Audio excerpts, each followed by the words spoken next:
Assalamu alaikum. Bismillahir Rahmanir Rahim. Wa sallallahu ala nabiyil karim. Wa qala ta'ala wa huwa allazi ja'ala lakum an-nujuma litahtadu biha fi zulmatil barri wal bahr. Qad fassalna al-ayati liqaumin ya'lamun.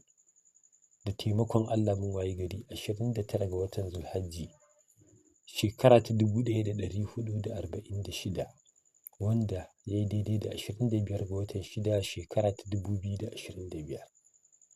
A yau cikin taimakon Allah kamar yana cikin birji na Surɓanu, yana cikin manzila ta haƙa, yana muƙarana da Shamsu, yana tasdisi da Muriha, yana muƙarana da Mushtari.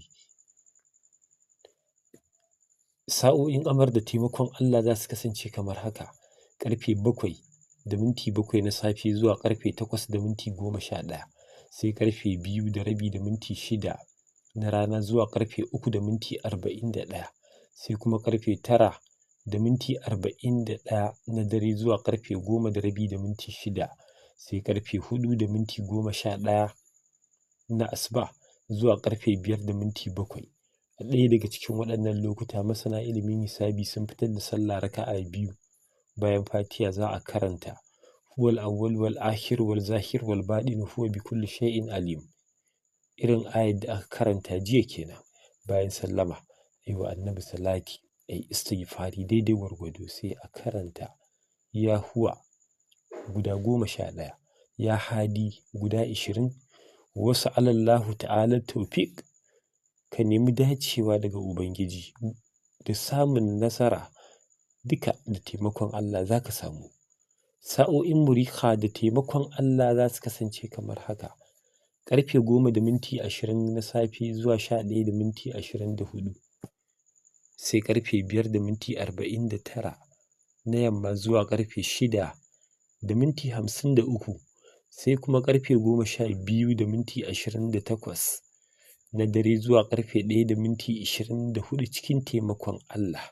A ɗaya daga cikin waɗannan lokuta masana ilimin hisabi sun fitar da wuridin ya Gaffaru 1281, sai kuma a karanta la ilaha illa anta subhanaka inni kuntu minaz zalimin guda 166 domin neman afuwa da gafara da rangwame daga Ubangiji.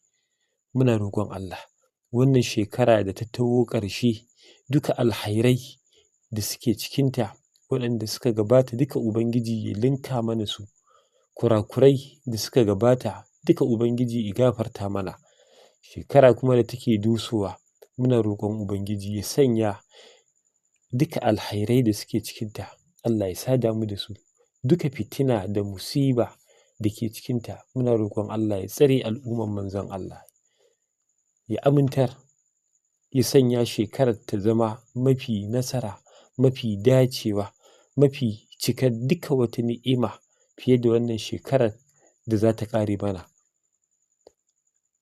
A daure dai a ci gaba da yi wa addini da al'umma addu'a. Muna roƙon Allah duka inda musulmi suke Allah ya sanya su a cikin aminci, ya ba su nasara, ya ba da rinjaye.